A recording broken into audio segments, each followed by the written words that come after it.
ನಮಸ್ತೆ ಗೆಳೆಯರೆ.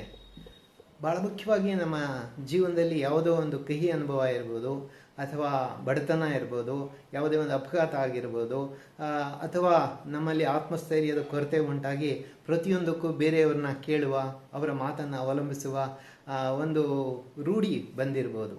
ಅಂತಹ ಅನುಭವಗಳು ಬಂದು ನಮ್ಮ ಪ್ರಗತಿಗೆ ಅಡ್ಡಿ ಆಗಬಹುದು. ಅಂತಹ ನಂಬಿಕೆಗಳನ್ನು ಅಥವಾ ನಮ್ಮ ಪ್ರಗತಿಗೆ ಅಡ್ಡ ಬರ್ತಕ್ಕಂಥ ವಿಷಯಗಳನ್ನು ತೊರೆದು ಬಿಡುಗಡೆ ಪಡೆದು ಪ್ರಗತಿಯನ್ನು ಸಾಧಿಸೋದು ಭಾಳ ಮುಖ್ಯ ಆಗುತ್ತೆ. ಈ ಒಂದು ವಿಷಯವನ್ನು ಒಬ್ಬ ಪ್ರಖ್ಯಾತ ಕವಿ ಬೆರ್ಟೋಲ್ಟ್ ಬ್ರೆಕ್ಟ್ ಅಂತ ಆತ ಒಂದು ಕವನವನ್ನು ರಚಿಸಿದ್ದಾನೆ, ದ ಕ್ರಚಸ್, ಕನ್ನಡದಲ್ಲಿ ಊರುಗೋಲುಗಳು ಅಂತ. ಇಲ್ಲಿ ಭಾಳ ಮುಖ್ಯವಾಗಿ ಹೇಗೆ ನಮ್ಮ ಜೀವನದಲ್ಲಿ ಉಂಟಾಗ್ತಕ್ಕಂಥ ಏಕತಾನತೆ, ಖಿನ್ನತೆ, ಆತ್ಮಸ್ಥೈರ್ಯದ ಕೊರತೆ ಇವನ್ನು ನಿವಾರಣೆ ಮಾಡ್ಕೊಳ್ಳಿಕ್ಕೆ ಸಾಧ್ಯ ಇದೆ, ಹೇಗೆ ನಿವಾರಣೆ ಮಾಡ್ಕೋಬೇಕು ಮತ್ತು ಪ್ರಗತಿಯನ್ನು ಸಾಧಿಸಬೇಕು ಅನ್ನೋದು ಈ ಕವನದ ಬಹಳ ಮುಖ್ಯವಾದ ಭಾಗ.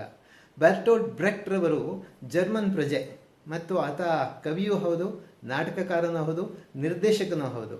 ಆತ ಬರೆದಿರ್ತಕ್ಕಂಥ ಅನೇಕ ಕವನಗಳು ಬಹಳ ಪ್ರಸಿದ್ಧಿಯಾಗಿದೆ. ಈ ಕವನದಲ್ಲಿ ಹೇಗೆ ಈ ಊರುಗೋಲುಗಳನ್ನು ಅಂದರೆ ನಮ್ಮಲ್ಲಿರ್ತಕ್ಕಂಥ ಆತ್ಮಸ್ಥೈರ್ಯ, ಮತ್ತೊಬ್ಬರನ್ನ ಅವಲಂಬಿಸ್ತಕ್ಕಂಥ ಗುಣವನ್ನು ತೊರೆದು ಹೇಗೆ ಬಿಡುಗಡೆ ಪಡಿಬೇಕು ಅಂತಕ್ಕಂಥದ್ದು ಈ ಕವನದಲ್ಲಿ ಇದೆ. ಈ ಕವನವನ್ನು ನಾವೀಗ ವಾಚಿಸೋಣ, ಅರ್ಥ ಮಾಡ್ಕೊಳ್ಳೋಣ, ಅನಂತರ ನಮ್ಮ ಮನಸ್ಸಿನಲ್ಲಿರ್ತಕ್ಕಂಥ ಊರುಗೋಲುಗಳನ್ನು ತೆಗೆಯೋದಕ್ಕೆ ಪ್ರಯತ್ನಿಸೋಣ.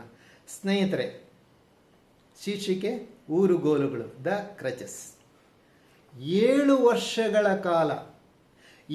ವರ್ಷಗಳ ಕಾಲ ನಾನು ಒಂದು ಹೆಜ್ಜೆ ನಡೆಯಲಾಗಲಿಲ್ಲ. ನುರಿತ ವೈದ್ಯನಲ್ಲಿಗೆ ಹೋದಾಗ ಆತ ಹೇಳಿದ, ಊರುಗೋಲುಗಳೇಕೆ?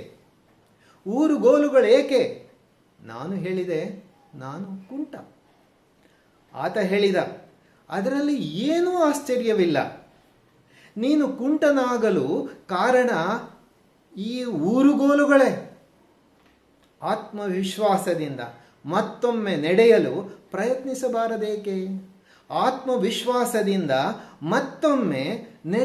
ಪ್ರಯತ್ನಿಸಬಾರದೇಕೆ? ಬಿದ್ದರೂ ತೆವಳಿದರೂ ಪರವಾಗಿಲ್ಲ. ರಕ್ಕಸ ನಗುವಿನೊಂದಿಗೆ ನನ್ನ ಜೀವವಾಗಿದ್ದ ಊರುಗೋಲುಗಳನ್ನು ಕಸಿದು ನನ್ನೆದುರೇ ಅವನ್ನು ಮುರಿದು ಬೆಂಕಿಗೆ ಹಾಕಿದ. ಅಷ್ಟೇ, ನಾನೀಗ ಗುಣಮುಖನಾಗಿದ್ದೇನೆ.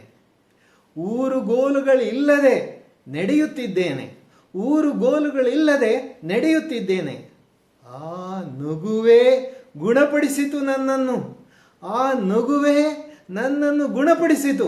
ಮದ್ದಿಲ್ಲದೆ ಈಗಲೂ ಊರುಗೋಲುಗಳನ್ನು ನೋಡಿದಾಗಲೆಲ್ಲ ಸ್ವಲ್ಪ ಸಮಯ ಕುಂಟುತನ ಮರುಕಳಿಸುತ್ತದೆ.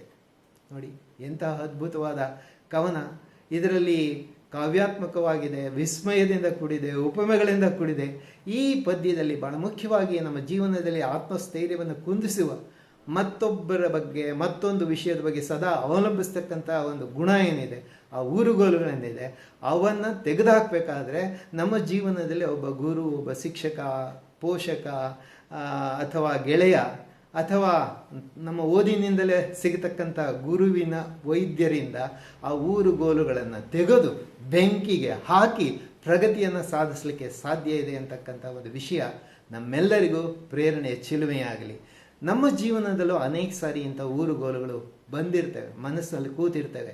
ಆ ಮನಸ್ಸಿನಲ್ಲಿ ಕೂತಿರ್ತಕ್ಕಂಥ ಏಕತಾನತೆಯನ್ನು, ಖಿನ್ನತೆಯನ್ನು, ಆತ್ಮಸ್ಥೈರ್ಯದ ಕೊರತೆಯನ್ನು ಕಿತ್ತೆಸೆದು ಬೆಂಕಿಗೆ ಹಾಕಿ ಪ್ರಗತಿಯ ಪಥದಲ್ಲಿ ಸಾಗಬೇಕು ಅಂತಕ್ಕಂಥದ್ದು. ನನ್ನ ಜೀವನದಲ್ಲೂ ಆ ಥರದ ಘಟನೆಗಳು ನಡೆದಿದೆ. ಕೊನೆಗೆ ಒಂದು ಟಿಪ್ ಏನು ಹೇಳ್ತೇನೆ ಅಂತಂದರೆ, ನೋಡಿ, ಬೆರ್ಟೋಲ್ಟ್ ಬ್ರೆಕ್ಟ್ಗೂ ನನಗೂ ಒಂದು ಸಂಬಂಧ ಇದೆ.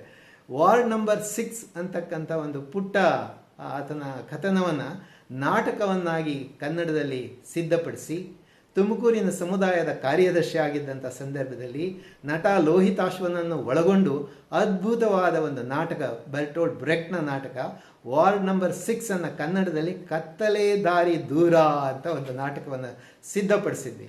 ಅದರ ನಿರ್ಮಾತೃ ಆಗೋದ್ರ ಜೊತೆಗೆ ನಾನು ನಟನೆಯನ್ನೂ ಮಾಡಿದ್ದೆ.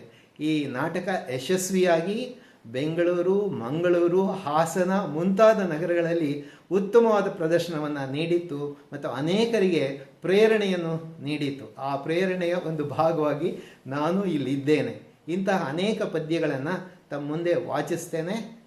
ತಮ್ಮಲ್ಲಿ ಏನಾದರೂ ಆ ಥರದ ಪದ್ಯಗಳು ನೆನಪಿನಲ್ಲಿದ್ದರೆ ದಯವಿಟ್ಟು ನನಗೆ ಕಾಮೆಂಟ್ ಸೆಕ್ಷನಲ್ಲಿ ಕಳಿಸಿ. ನಿಮ್ಮ ಅನುಭವವನ್ನು ಕಾಮೆಂಟಲ್ಲಿ ಹಂಚಿಕೊಳ್ಳಿ. ಇಂಗ್ಲೀಷ್ನ ಪದ್ಯವನ್ನು ಇಂಗ್ಲೀಷ್ನಲ್ಲೇ ಓದಿ ಮತ್ತೊಂದು ವಿಡಿಯೋನ ಕಳಿಸ್ತೇನೆ. ನಮಸ್ತೆ.